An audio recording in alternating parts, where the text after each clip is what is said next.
What's up, guys? So it's Saturday, October 5th, and we're going to start on transferring everything over from that engine to this engine.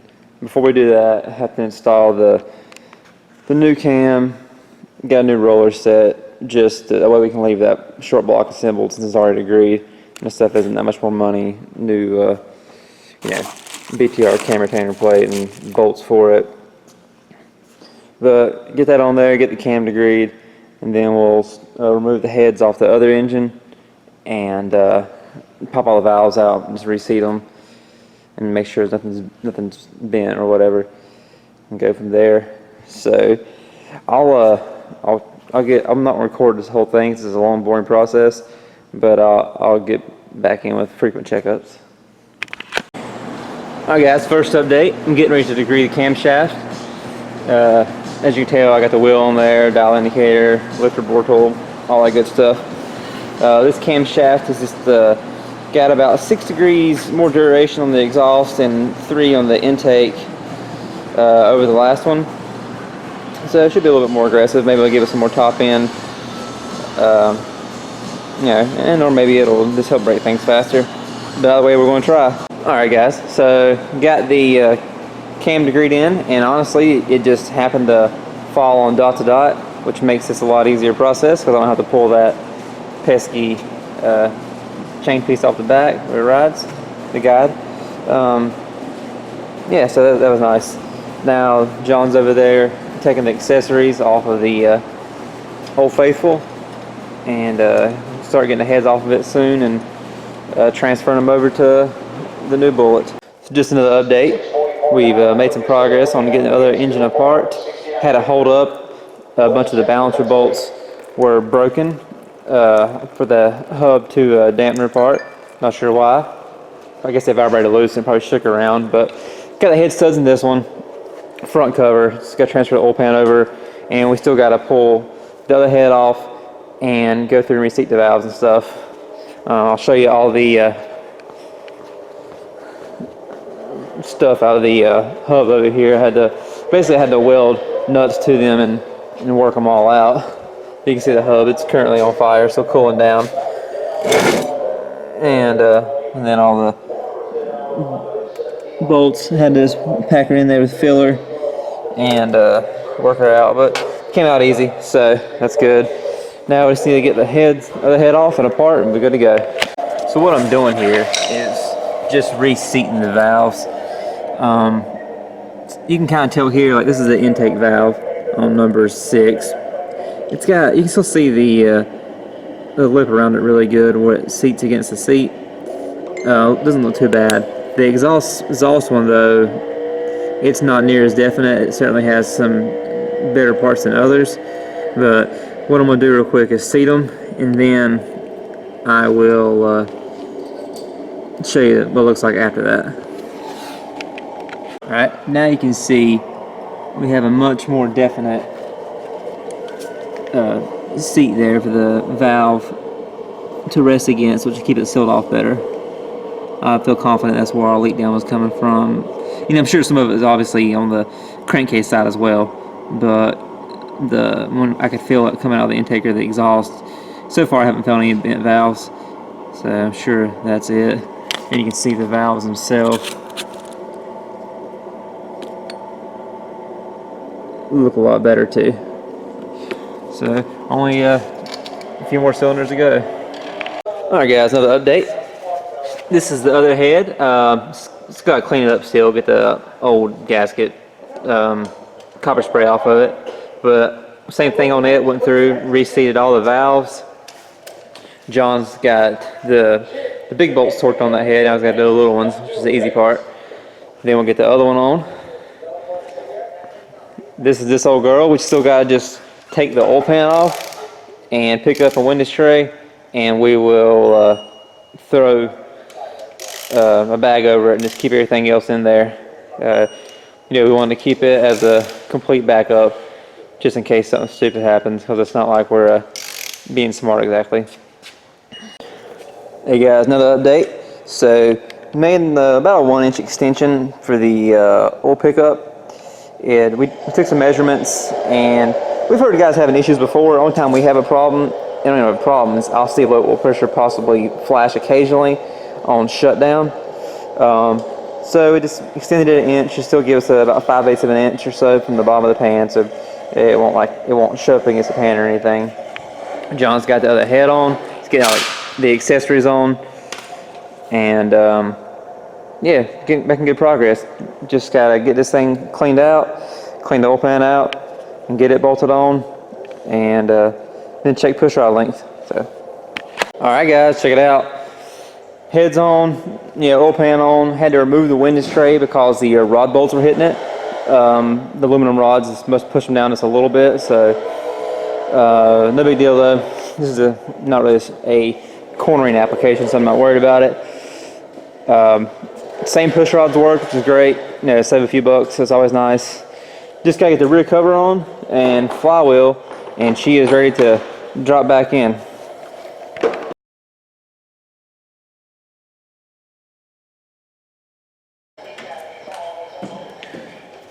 Alright guys, so we're getting ready to pick it up off the stand, put the rear cover on and flex plate, and get it dropped in. Pretty straightforward process with motor plates. So just go ahead and do that. It's one last thing we gotta do another night or morning this week.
Alright guys, so we got the engine in. We didn't realize at first that one of the dowels on the back of the block that normally lines up with the transmission was missing, so that's what took so long. Otherwise it's a pretty straightforward process, but it can't be too easy. Anyway, she's in there. You know, we'll put some rags in the intake ports and, you know, let it sit for the rest of the weekend. But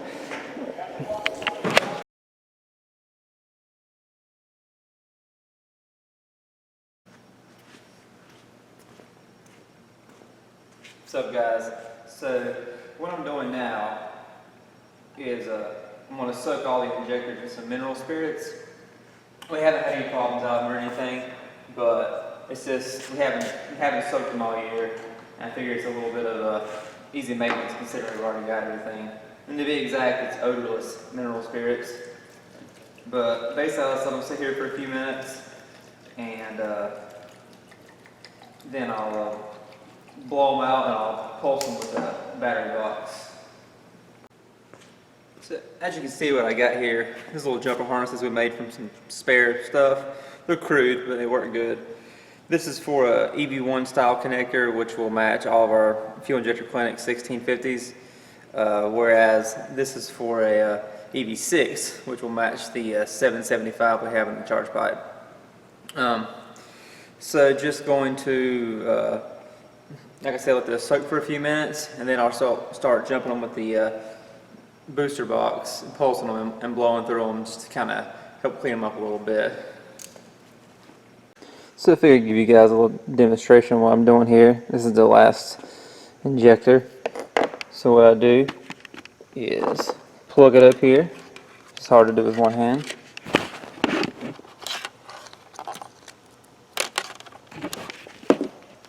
So plugged it up, then I just pulse it a few times. You hear some pretty definite click, which is a good sign. And then I'm going to take it, clamp it in the ground, and then blow through it.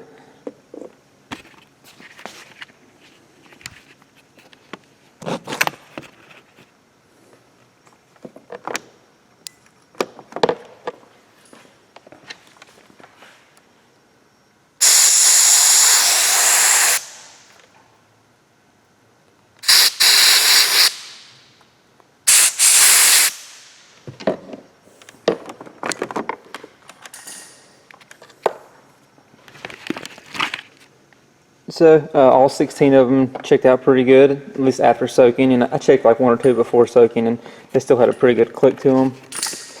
You can see our little bottle of mineral spirits here.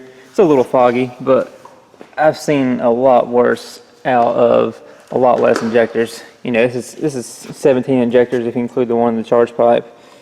I will say, you know, methanol is a lot cleaner than a lot of the pumpy 85 guys run, which I see mess a lot of stuff up.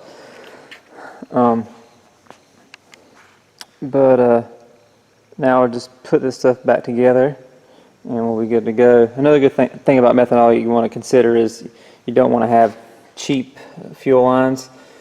You know, it costs a lot of money for the right stuff, but it's cheaper than them screwing your injectors up. One thing that is cool about these FIC injectors, and I'm sure other brands too, is they have these little filters in the top of them, which will catch, you know, crud and stuff like that as well. And that's another thing I did was I would soak those filters in brake clean and blow them out just to make sure everything's good. So that's one less thing that we have to worry about down in Georgia, and we'll just keep on putting her back together.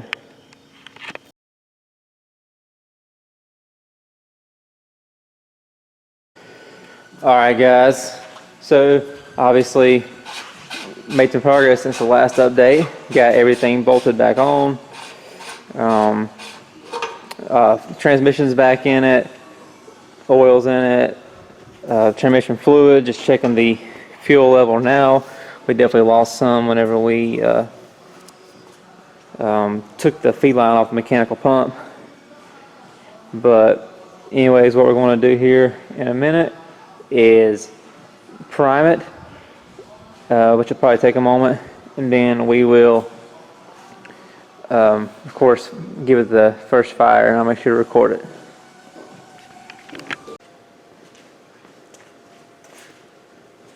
Alright guys, so what we're about to do is prime the engine to go ahead and get oil pressure up.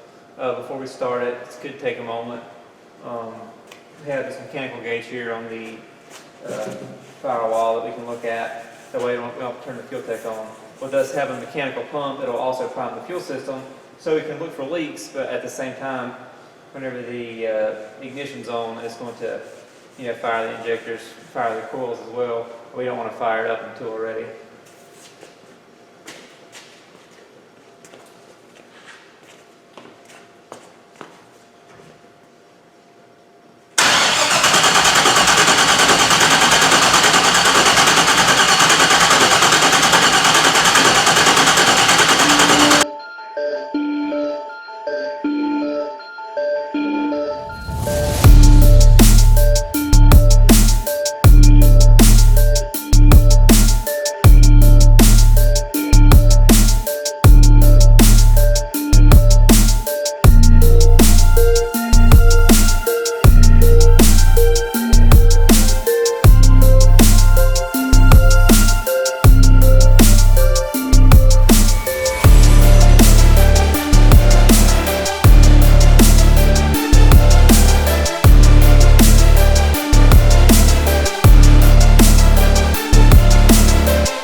So what we had there, what I'm assuming from this morning whenever I cleaned the injectors, blew air both directions, I believe one was still in the, I guess you'd say, open position. And they haven't pulse checked because the fuel tank hasn't been on. So what I did there was we manually pulsed it and then checked it again. Now we're just going to go ahead and fire it up once the wideband warms up.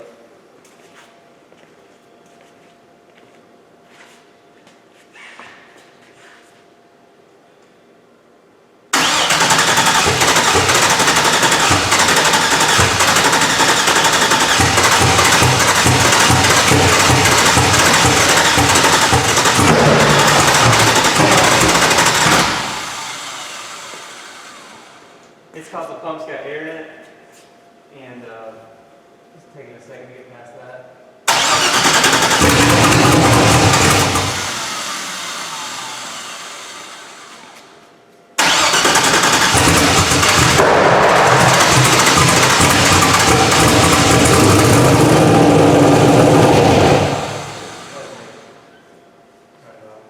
Ain't went up yet.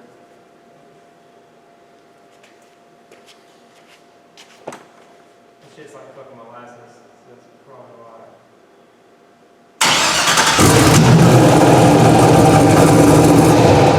Okay, yeah, it's all good up to us. Make sure.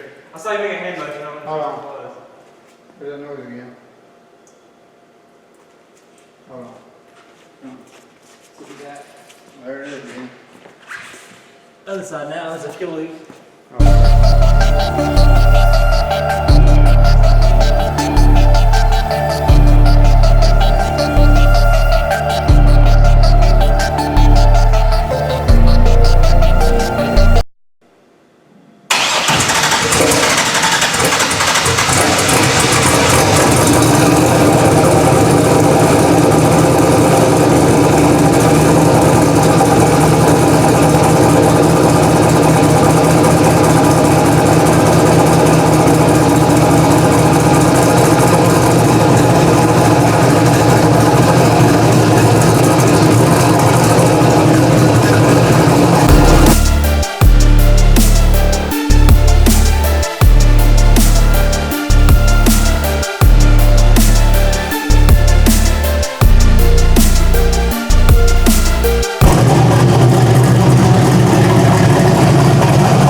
What's up, guys? It's about 5:30 Saturday morning. It's the 12th, October 12th.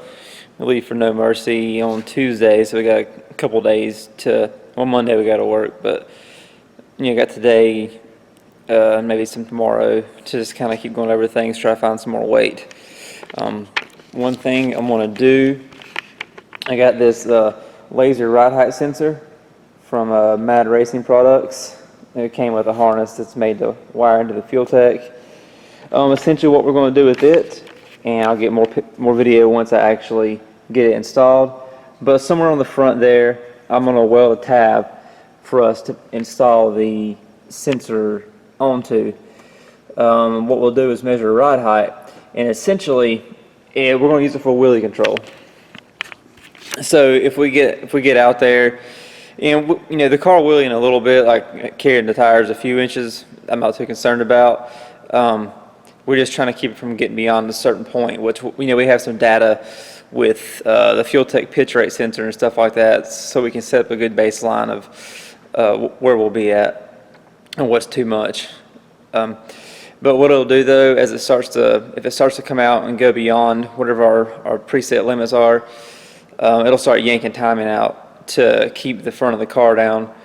And if it goes even further beyond that, it'll actually have an ignition cut that'll like a soft limiter, but will get more aggressive the further beyond our set points it gets. So I'm going to use that to help. Big things is wheelie control. We kind of got to a point to where we were going backwards with the suspension changes, and it looks like we need the front loose. We just can't have it too loose, and it's probably the instant center, probably a few things, but we were just not getting anywhere. It was either kind of come out and wheelie too much if we throw the house at it, or knock tires off. And honestly, I'd rather wheelie than knock tires off. At least you look cool then. So, going to start that install, and get that. Shouldn't be a problem. It shouldn't take long to get that done. I'll get you guys some more video once I get everything set up. Alright guys, so I got the sensor wired up. So what I did was I made this tab on my plasma table. You see the laser there, just uses the supplied nut and lock washer. But it's going to weld to the lower support and this plug-in right there. I drew it up here in Autodesk, which I am far from an expert at this kind of stuff. And there's a program called Mach 3 that I use to cut out with. So it's handy when making custom brackets, which we do a lot of, it seems. So next I'm going to get the car to the lift and get to the lift, get lower support cleaned off in that area, and get it welded on there. And then get the fuel tank map updated, and we'll start making our see how it's reading to make sure everything's working, and then I can kind of start updating the map to what we think it should say. Okay.